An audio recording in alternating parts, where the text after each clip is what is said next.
Opa aí pessoal, tudo certo? Bom dia, boa tarde, boa noite, sexta de 3 no ar para análise, palpites e prognósticos, né? As nossas primeiras impressões e análises para esses jogos de abertura dos playoffs que teremos na NBA do dia 16 de abril de 2022. Para quem não conhece a gente, tem vídeo aqui sobre as rodadas, as nossas análises, primeiras impressões e estatísticas para você fazer o seu trade e apostas esportivas em NBA aqui no Cesta de Trade. Então já se inscreve no canal, ativa o sininho e confere o nosso grupo VIP R$ 25 até o final da temporada, é um preço fixo, então aproveitem porque é o menor preço do mercado no nosso grupo VIP, onde a gente passa análises estatísticas e muita informação dentro de cada uma das entradas, filtramos tudo que a gente passa aqui em vídeo e também demos dicas exclusivas, além de entradas exclusivas e mais do que isso, né? A nossa planilha de informação das equipes para vocês entenderem onde investir contra e a favor de cada uma delas, beleza?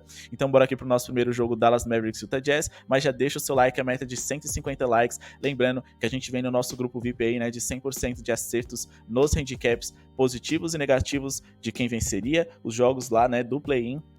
E vamos com tudo hoje para começar com o pé direito aqui nos playoffs, né? São 3 dias aí consecutivos com muitos acertos e mais do que isso, né? 100% nos dois primeiros ali, né, de play-in.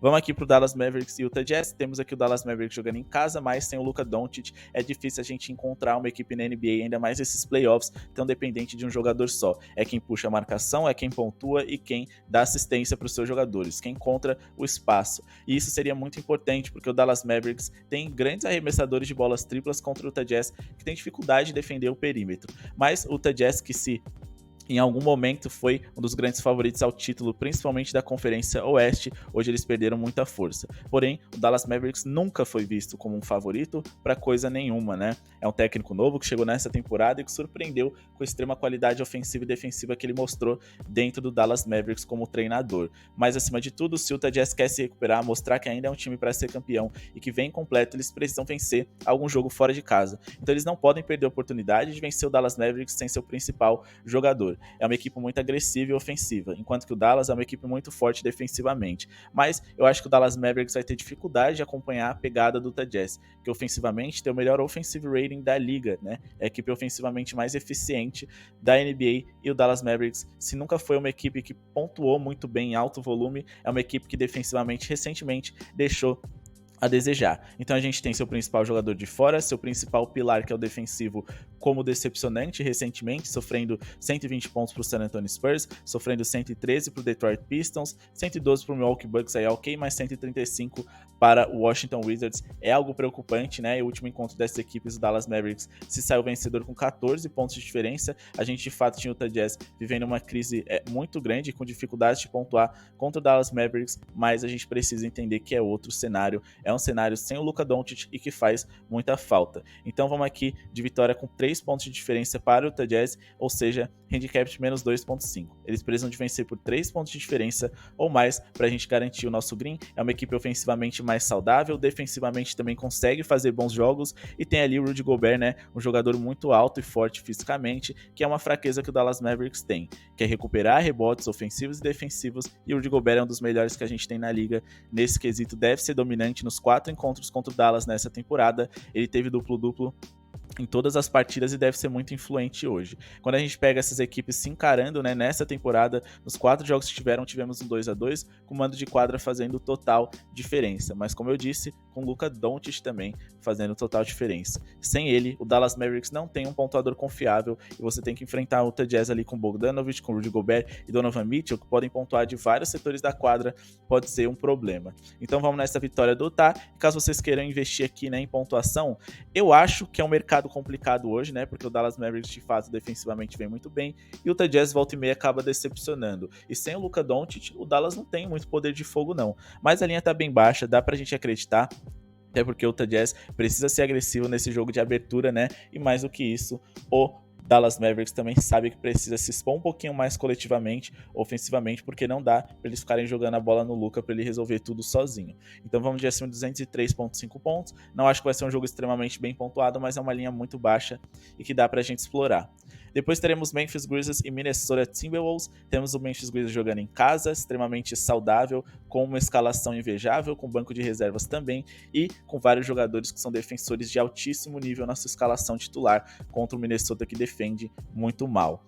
O Minnesota é uma equipe que, acima de tudo, é muito mais respiração do que necessariamente inspiração. É uma equipe muito ofensiva, agressiva, que tenta entrar na mente, né, dos seus adversários, provocando, acelerando o jogo, pressionando, e o Memphis Grizzlies, tudo que eles precisam fazer é não cair nesse jogo. Vai ser um jogo extremamente mental, mas como eles jogam dentro de casa, o grande problema vai ser se o Ja Morant entrar na pilha do Minnesota Timberwolves e acabar se tornando um jogo muito mais sobre o que o Ja Morant pode fazer sob pressão do que necessariamente um jogo sobre a vitória do Memphis Grizzlies. Mas essas questões mentais a gente precisa ficar de olho no ao vivo. No pré-jogo, a gente tem que considerar que o Memphis Grizzlies foi uma equipe melhor durante toda a competição, foi uma equipe mais regular, com muitos bons defensores, né, na sua equipe. Então, se o Minnesota jogar um ritmo mais lento, a equipe do Memphis Grizzlies vai sobressair defensivamente. Se eles acelerarem, aí eles vão estar fazendo o jogo que o Ja Morant gosta de fazer e vão ter o principal jogador do Memphis Grizzlies ali se sentindo muito à vontade. Então, acho que não importa qual vai ser o cenário, o Memphis Grizzlies tem tudo para vencer e para dominar. Mais do que isso, eles têm um dos melhores rebotes ofensivos da NBA, né? Se a gente for olhar aqui o offensive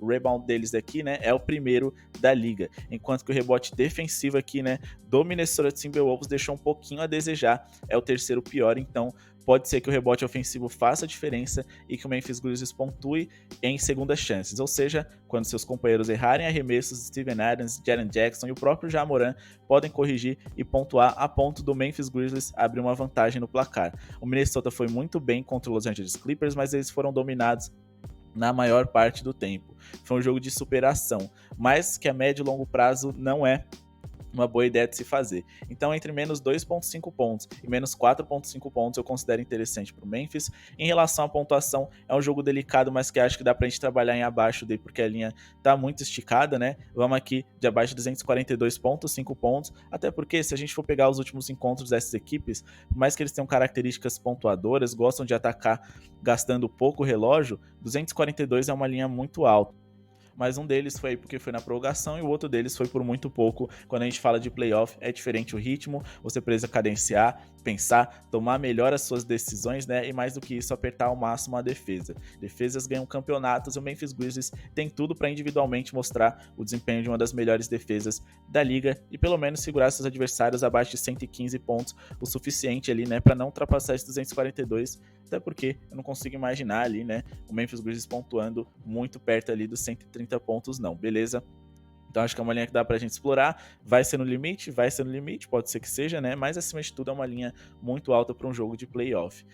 Próximo jogo, Philadelphia 76ers e Toronto Raptors. O Philadelphia 76ers é uma equipe muito forte, para muitos um dos favoritos ao título pelas contratações que fez, pela capacidade do Joel Embiid de ser um pontuador nato do que ele está jogando nessa temporada, que é um absurdo, mas se tem um adversário que o Philadelphia não queria enfrentar é o Toronto Raptors, porque na temporada, bom, o recorte recente que a gente tem é o que aconteceu na temporada regular. Playoff é diferente, mas ainda assim, o Toronto Raptors venceu 3 jogos e perdeu apenas um para o Philadelphia 76ers, se mantendo bem perto do placar. É uma equipe que tem um encaixe bem interessante para marcar esse Philadelphia. Coletivamente, eles têm muitas peças e formas de defender que podem fazer com que eles tirem vantagem de seus adversários. É o suficiente para vencer? Não sei, acho que o Philadelphia, ainda mais jogando dentro de casa, é favorito, mas eu acho que é o suficiente para eles se manterem perto do placar. É uma defesa muito mais forte, confiável e que com formas ali, né, de poder minar o jogo do Joel Embiid.